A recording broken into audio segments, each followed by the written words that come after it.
Welcome to Nate Knows Nothing, the podcast about as organized as a drunk drawer in a moving truck. This week I got a haircut and immediately forgot what I told the barber to do. We've got a new pope. Then there's the Japanese college student who tried to climb Mount Fuji in sneakers and needed a dramatic rescue, proving once again that nature has a strict dress code. Meanwhile in Cuba, a robot waiter is slinging food in Havana's first AI-powered restaurant, which is either the future or a new way to get your order wrong in 2 languages. And finally, the idiot of the week goes to the Michigan man who faked a bomb threat because he missed his carnival cruise. He went full Wile E. Coyote, and now he's banned from boats and common sense. Stick around, it's like a travel episode if you count dumb decisions as destinations.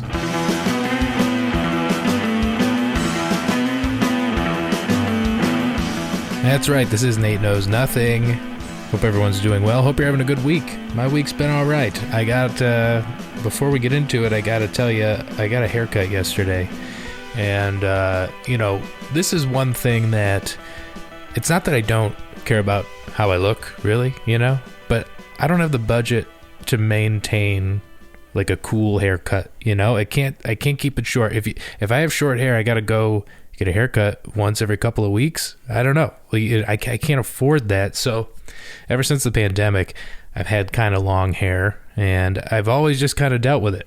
And my strategy for such a chore is I let it get long to the point of where like my wife thinks it's gross, or it's hard to keep clean. It's hard, I'm going through bottles of shampoo, which I'm like, I don't know how ladies do it with all this long hair, I don't know how it first of all, with long hair, it sucks because a shower takes twice as long and then it's in my face all the time and I can't, it's so annoying. So that's usually my strategy for this is just I wait until I get annoyed by it and then I go find a random hair cutter, barber. And that's the other thing. I think I've talked about this before, but when your hair gets long, barbers don't know what to do with it. They're like, I actually went once to a barbershop with long hair and I walked in and everyone was like confused. They were looking at me and I'm like, what can I just like get my hair cut? And I didn't make an appointment, which, by the way, when did everything become appointment based? I'm fine with making an appointment and it's actually easier in some ways, but like sometimes I'm like, can I just walk in real quick? This is like an impulse decision. And then because everyone's on an appointment, you got to wait an hour and a half to get your hair cut. And that's obnoxious. I walked into this barber and sat there for like an hour, waiting for the next available person. And then I always get, without fail, I get the most either inexperienced and you could tell based on like the conversations that are happening, because I'm not an idiot, okay? I know I'm this guy who walks in expecting to get a haircut right away. Everyone looks at each other and they're like, let Tracy do it. I don't want to do it. And I'm like, what? Can someone just cut my hair? And then the other people just kind of sit around and they're like, well, she's going to cut your hair. I'm going to, I'm on break or whatever the hell it is. And I'm like, I just need a haircut. But I get it. I play the game. I do the thing. And I sit down in this woman's chair and she's like, she's like looking at my hair like confused, and I'm sitting there for 5 minutes while we're talking about hair. I'm like, yeah, I just need it cut. I don't know what to tell you, and she won't, she's like trying to say something but not saying it, she's like waiting for me to point it out. So I go, do you not like feel comfortable cutting my hair or something? And she's like, honestly, no, I don't know. I'm inexperienced with long hair and all this stuff. And I was like, so I sat here for an hour for you to go, yeah, I don't know how to cut long hair. And I get it. I appreciate the honesty. I feel like in some cases they would have just like tried it. And that's the thing is like, I don't care enough to be, I don't care enough to be like, I'm not a perfectionist. If you mess it up, I'll shave it off. I don't really care. At least I'd get a free haircut out of the deal, right? If she messed it up, I could be like, well, you're not going to charge me now. You can't. That's like my only thing is like with the haircut, if you mess it up, you can always cut it shorter. Right. So I'm always like, start long and we'll just like, we'll work it off, but really I don't care. That's the thing is like, I have to walk in and show them a picture of like Ben Affleck, and I'm like, I want my hair to look like that. And they go, yeah, but you're not going to look like that. You know, like that guy's like rich and successful. You're not going to, just so you know, the results are still going to be your face. You know what I mean? And anyway, the reason I ramble on about this is because every time I need a haircut, I go to a different person because I can't find someone that just like vibes with me. You know what I mean? Everybody's been nice. I've had plenty, but like I can't find someone that just gets what I'm thinking, you know, because I never know how to explain it, and I'm probably overcomplicating it, and then I end up just going, go do whatever you want, but in a like a somewhat generalized hair terms, you know what I mean? It's to the point where they just go, I think I got it, and then they do it, and the results are so inconsistent, and then I always find myself questioning my decisions. Like I have this, okay, so I got my haircut recently. The last haircut, I go every maybe 2 to 3 months, okay? And I'm talking about these like hairs in the front of my head that are always poking me in the eye. And I can't get them to stay back. They always just kind of go forward. She goes, that's fine. She just cuts them off. Well, I didn't know that looks dumb, okay? Imagine a widow's peak that's shaved, okay? Finally, after months, they're growing back. I'm starting to look like it's obvious if you know me, but it's not obvious. Like, so it's not like the worst problem to have, but it's like one of those things where almost like if she trimmed off my eyebrows, you'd be looking at me like something is wrong, but I can't put my finger on it. Something's different. It's like a subtle change. And so I'm finally growing it back, right? And then I go get my hair cut yesterday. I find this place a block from my house. And it's just a traditional barbershop. Cool people, nice setup. It's a fine place. And I sit down in the chair and I do the whole thing, you know? I even called the head this time and made an appointment. And I do the whole thing. Here's how I'd normally wear it. Here's what I want or what I'm imagining. And also, I just want to trim my beard. You know, got a big show this weekend. So I'm like, I want to look nice. So the guy, first of all, I'm there for an hour and a half in this chair. And it's a very laid back, casual barbershop. Took me an hour and a half. And so he's finally like finishing up because I'm just about done, just doing some little details, you know, which I respect and appreciate. He went over with a fine tooth comb, got my beard looking all perfect, brushes my hair back, but he kind of like slicks it back. Almost like Eric Trumpy looking, you know, like that kind of, and that's not me normally, but I just kind of let it happen. And I don't know how to say no to these people. You know, these like, and because I don't want them to think I'm like mad or critical of their work. I just want to be like, no, I don't normally do that, but I don't know how to do that. I'm working on it. Okay. It's a personality trait that it's just one of those things. And so I'm in the chair and he's brushing my hair back and I see all these hairs up front, just like poking out. And he goes across the, like, almost like a weed whacker, gets rid of them. Now I got the straight hairline and it's so different. And like I said, if you don't know me, it's fine. It's not like weird looking. It's not ugly. It's not like bad. It's just, if you know how I look, and you see me regularly, like my wife or something, right? You'll notice immediately. It was the first thing she said when I got home. And I was like, I didn't know what to say. I didn't know how to tell him to stop. And you know what I mean? Cause like, it's a vulnerable place. I'm like leaning back in this chair and he's got sharp things. I'm not going to be critical as he's cutting my hair, you know? I think that's it. I think I'm having a breakthrough really on this episode. I think that's just what it is I feel like vulnerable because I'm like under a blanket in a chair and this guy's got sharp items. If I piss him off, he can easily kill me. I think that's just it. Anyway, so while I'm waiting for this hair to grow back, if you see me in the meantime, don't mention it or mention it. That'd be hilarious, actually. So that's what I'm dealing with this week. Anyway, moving on now. Oh, by the way, did you guys hear we got a new pope?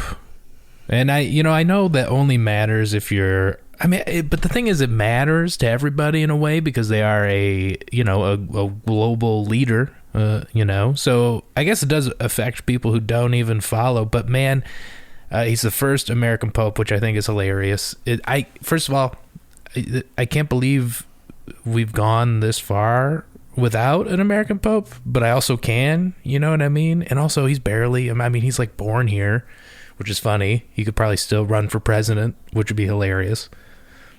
But yeah, I mean, he's actually from Chicago. We have a Midwestern Pope. That's pretty awesome. I don't know. I think that's kind of cool. Of course, the internet went off the rails with this one. All of the obvious jokes are there. You know what's so annoying? Okay. I love jokes. I love writing jokes. I love thinking about jokes. That's pretty much all I think about all day. I live on the internet, and I like shows like I like late night TV shows. I like things like that, and I love monologue style humor. The problem, like the beautiful thing and the annoying thing about social media is it's given everyone a voice, which is like good and bad, right?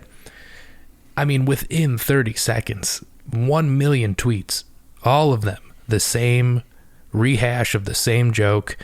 And it's not annoying, but it's annoying. You know what I mean? Because, oh yeah, he's tried Malort. I bet you this is the closest we'll ever get to a pope who has been to Culver's. You know what I mean?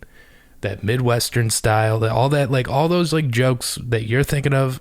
And on the one hand, it's like they are funny, but by the 50th time I'm reading a rewording of the same joke, and then people like, I thought of it first on the internet, you know what I mean? And I'm like, are you really arguing over the most obvious punchline that you can think of, you know? And it doesn't make it not funny or you not funny. It's just the most obvious thing.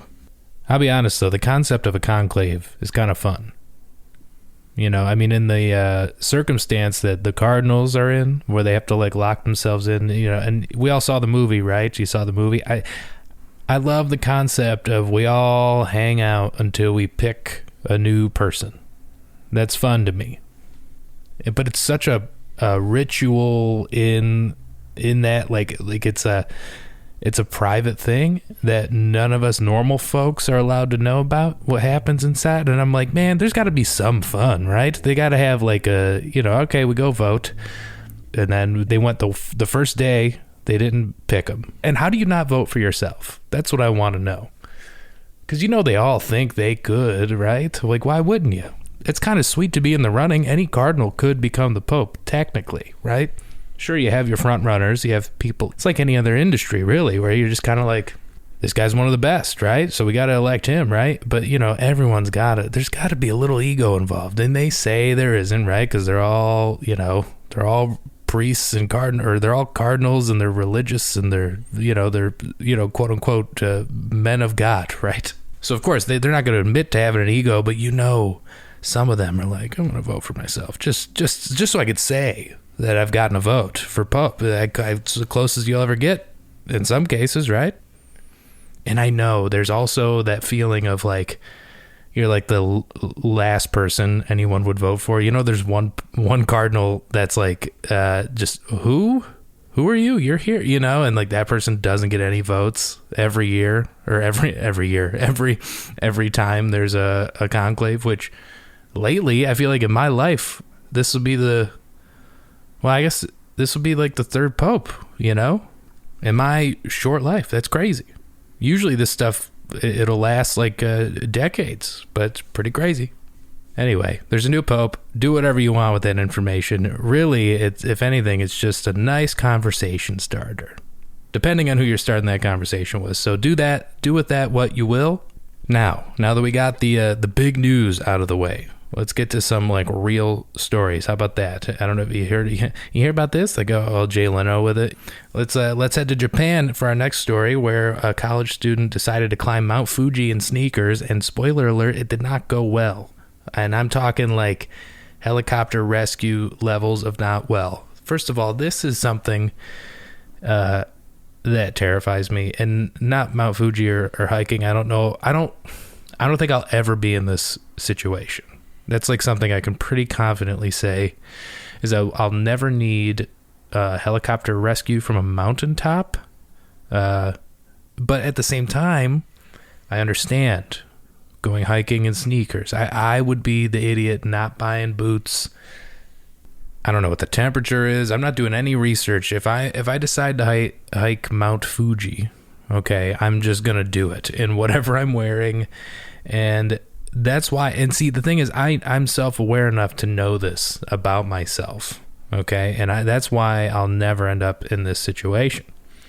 Also, a helicopter, man, like a medevac situation, I don't know if that's the same thing. I mean, I would imagine so, but it costs a lot of money. You thought just an ambulance was expensive? That alone terrifies me. I'm one ambulance ride away from bankruptcy, okay? So I'm very careful.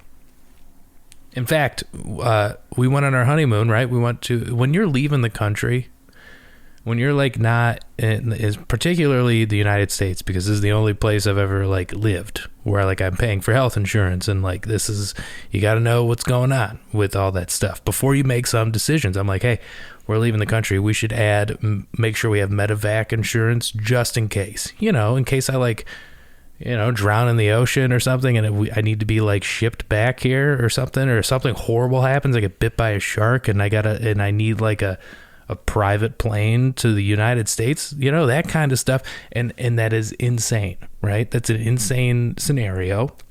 But if you know me, it's not impossible. If I'm going into the wilderness of any sorts, ocean, forest, mountain, I'm getting that medevac insurance.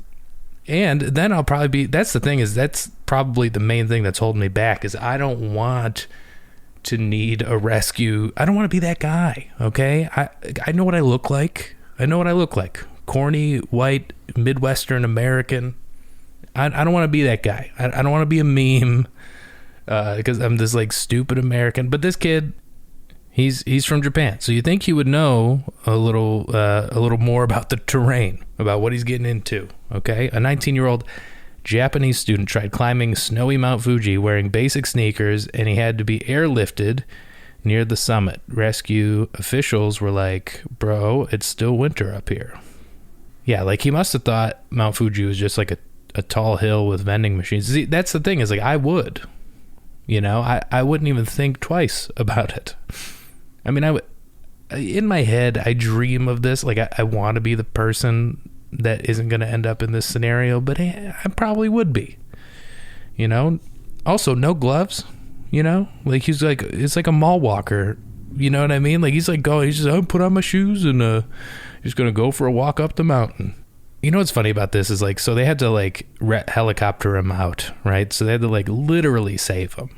And this is like when I let like my outdoorsy friends get a little smug about it. And I'm like, yeah, I know this wouldn't happen to you because you're too smart. Okay. But also if you're bragging about being smart enough to wear a coat and maybe bring some supplies when you're climbing up a snowy mountain, I mean, maybe you're not that much smarter, right? That just seems like common sense. So hopefully that kid learns his lesson. I mean, at 19, what were you doing when you were 19? Okay. Also, he was alone. Like, what were you doing? I wasn't, I was working, actually. I think I was working at my part-time job. Didn't have time to climb Mount Fuji back in my day. Anyway, meanwhile, in Cuba, someone said, you know what this restaurant needs? Less humans. Yep, they finally got their first robot waiter now, and it's doing a better job than half the waiters I've had in real life. Havana's first AI-powered restaurant features a robot waiter who serves the food and interacts in Spanish. It's a rare high-tech experiment in the country known for limited tech access. This is a big thing. This AI stuff is no joke, right? It's clearly going to take over. I mean, I think that's imminent, right?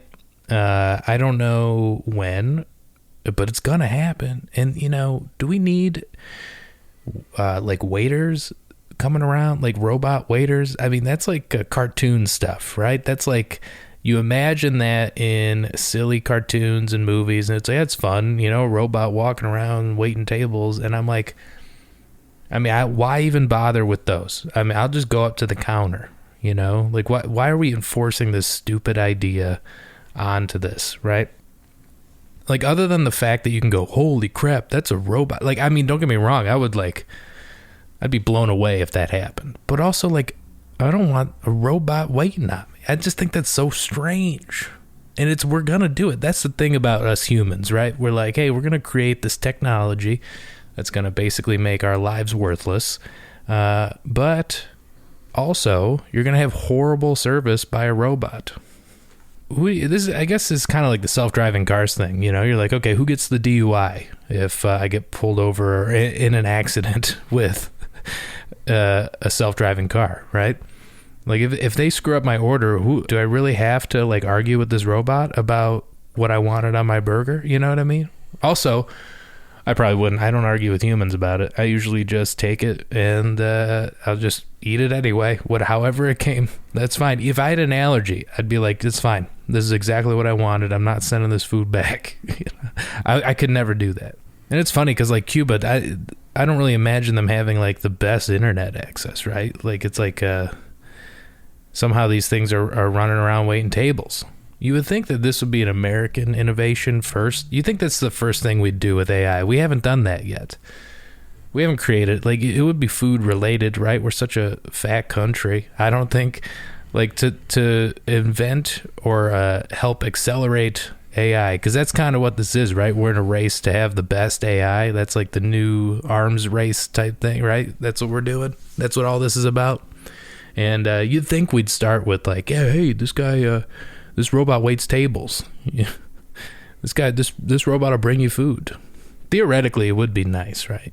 But I got to be honest, and I feel like this is going to be my boomer take when I'm old, right? My kids are going to be like, Dad, why are you always so grumpy? And I'm like, back in my day, if you wanted a drink, you'd have to get up and go to the fridge yourself. You kids don't know how good you got it. I can tell you the one thing, I find it annoying. And I don't know how. It'll be interesting to see what happens.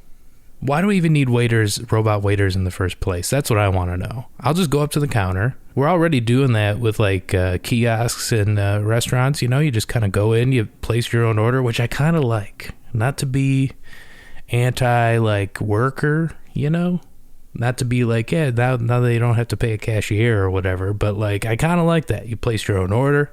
Why even bring a robot into this? That seems like a little excessive, doesn't it? All right. And finally, let's talk about our idiot of the week. A Michigan man missed his Carnival cruise and thought, what's the worst that could happen if I call in a bomb threat? Turns out, a lot. A man missed his cruise ship and called in a fake bomb threat, hoping to delay it until he could board. The FBI tracked him down immediately, and now he faces up to 15 years in prison. What an idiot. This is why do I even need to explain why he's the idiot of the week, okay? He tried to delay the boat like it was a city bus, It's like, sir, it's the ocean, okay? Not your lift. Also, this is the only cruise line that would happen on, right? I mean, that's something someone who goes on a Carnival cruise would do. That's someone who thinks like, all right, if I just call in a bomb threat, they'll wait it out, They'll be like, oh, the one guy who's late? Let's say this worked. Let's say they got the bomb threat, and they're like, okay, everybody off the boat. Hours go by. And they're like, let's see, everyone's here. They do like a full-on head count, and there's one person missing. That guy shows up late. Aren't you kind of like, hey, man, what's your phone number? Let's see if this guy called in. People do this. Like, this is like a common thing. Bomb threats and that. Like, it's insane. First of all, you can trace anything now. You can't do this. This isn't fun anymore, Like, bomb threats used to be kind of funny. Like, back in the day when you couldn't trace a call, there was no caller ID. Anonymous. That was like one perk of living back then, where you're like, hey, I don't want to go to work today. I'm going to call in a bomb threat and they'll never find me. Maybe back in the day, that was a fair out. You're like, okay, you're crazy. But I mean, who's going to know? And now it's like, oh yeah, I'm going to use my cell phone. Like, even if you like, there's no way you can get away with it. They're at least going to know where the call came from. It doesn't matter. Okay. That's why this guy's an idiot. It's insanity. And now he's banned from Carnival and probably every boat ever, okay? The only cruise this guy's going on now is a prison transport van. Boom, got him.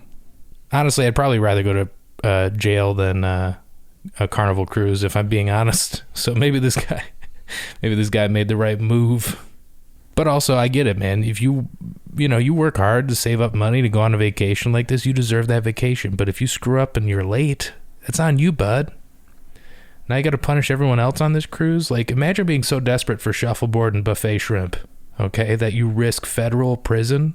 Like I said, that's some Carnival Cruise stuff right there. All right, that's going to do it for this week's episode. We covered bad haircuts, surprise popes, mountain flops, robot waiters, and the worst attempt at boarding a cruise since the Titanic. To sum it all up, wear real shoes on mountains, okay? And let robots serve in peace. And for the love of humanity, don't call in fake bomb threats to buy yourself more time for bingo night, okay? And hey, if you want to see me tell real jokes in person with my freshly butchered haircut, I'm performing at the Den Theater in Chicago this Saturday at 7 p.m. This Saturday, as in the Saturday this is coming out, okay? So I feel like I didn't need to tell you that. This isn't broadcast, okay? This is podcasting. You could be listening to this in 2030. And if you are, holy hell, God bless you, all right? So grab your tickets, bring a friend, and I promise to not yell bomb unless it's about how bad the show goes, okay? So thanks for listening. Tip your robot, bless your waiter, and I'll catch you next week on Nate Knows Nothing.